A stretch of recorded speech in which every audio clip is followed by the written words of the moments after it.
Este es México. En los últimos años, ha vivido graves escenarios de violencia que han dejado miles y miles de muertos y desaparecidos. El último escenario grave sucedió en Oaxaca, al sur del país. El 19 de junio del 2016, fueron asesinadas al menos 11 personas por policías federales y estatales con armas de alto poder, en el intento por diluir una manifestación.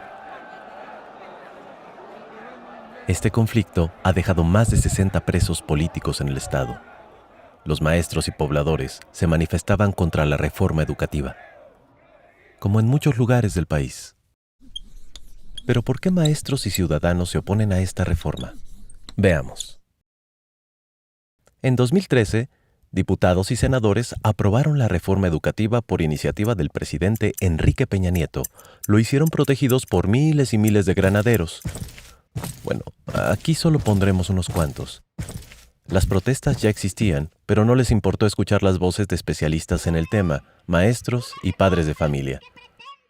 ¿Para quiénes entonces estaban realizando la reforma? Es muy claro, las voces que sí escucharon provenían de grupos empresariales como Mexicanos Primero y la Organización para la Cooperación y el Desarrollo Económico, el Club de los Países Ricos.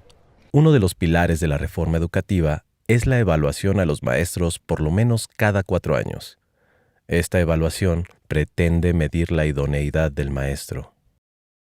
Pero no toma en cuenta grado académico y experiencia, la calidad humana con los alumnos, ignora las diferencias culturales y socioeconómicas del país, por ejemplo, entre un maestro de un municipio de Nuevo León o un maestro rural en la Sierra de Puebla. El examen, además de largo y antipedagógico, está compuesto en su mayoría por preguntas sobre reglamentos y procedimientos burocráticos y no por contenidos académicos. La verdad es que uno de los grandes objetivos de la reforma educativa es someter a los trabajadores de la educación arrebatándoles su estabilidad en el empleo, con el pretexto de mantener solo a los maestros idóneos. La renuncia provocada y el despido masivo echará a la calle a decenas de miles de educadores.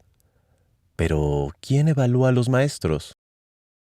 Enrique Peña Nieto impulsó la reforma educativa. Sí, quien difícilmente se sabe las capitales de los estados, creía que Benito Juárez estaba vivo en 1969 y que no puede citar los 3 libros que marcaron su vida.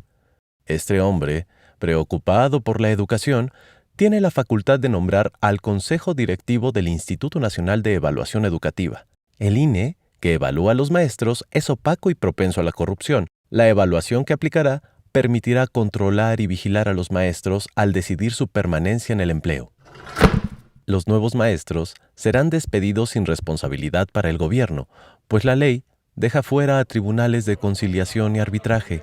Es decir, nadie podrá defender a los trabajadores de la educación que ya no contarán con los elementos más básicos de protección laboral. ¿A quién pretende controlar la reforma? Pues a maestros como los de Oaxaca, Guerrero, Chiapas, Michoacán, entre otros estados, que han luchado por años para poder elegir democráticamente a sus representantes y mantener su independencia del gobierno. Ellos se organizan en la Coordinadora Nacional de Trabajadores de la Educación, la CENTE, con C, y que por supuesto se oponen a la reforma. Es la disidencia del Sindicato Nacional de Trabajadores de la Educación, el CENTE, con S. Por años, la cúpula de este sindicato ha sido un aliado cercano de los gobiernos, llegando al grado de ser una agencia de fraude electoral. Este sector es el que más ha participado en venta de plazas, corrupción y fraudes. Su exlideresa hoy está presa. Este gremio, como es obvio, sí está de acuerdo con la reforma educativa. Los maestros de la CENTE se oponen porque además abre las puertas a la privatización de la educación pública. Esta reforma plantea la autonomía de gestión. Con este término, el gobierno pretende que los padres de familia tengan la responsabilidad de atender problemas administrativos de las escuelas, que siempre ha sido una obligación gubernamental, como el pago de agua y luz, descomposturas y materiales, además de otorgarles atribuciones de vigilancia sobre los maestros. Todo esto bajo el liderazgo del director. También alienta el entrometimiento de empresas en las escuelas públicas.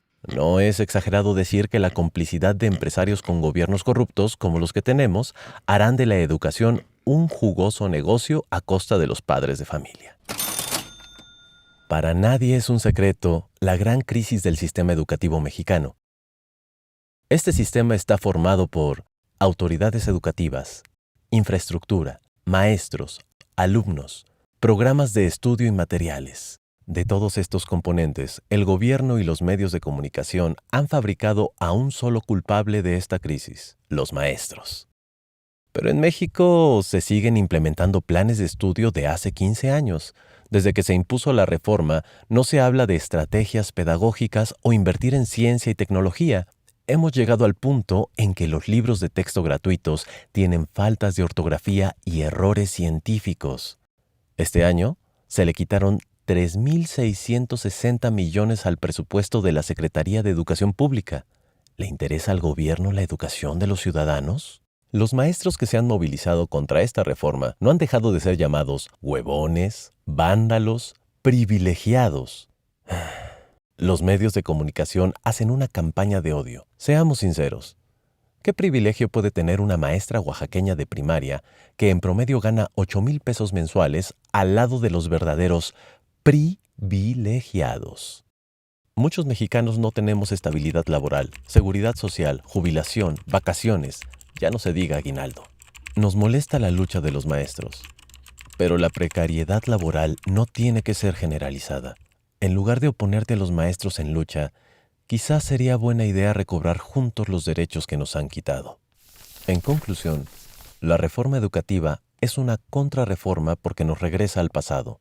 No es educativa, pues no intenta mejorar la educación. Es una triste ley que lesiona el derecho de los maestros y abre las puertas a la privatización. Por eso digo, yo estoy con los maestros.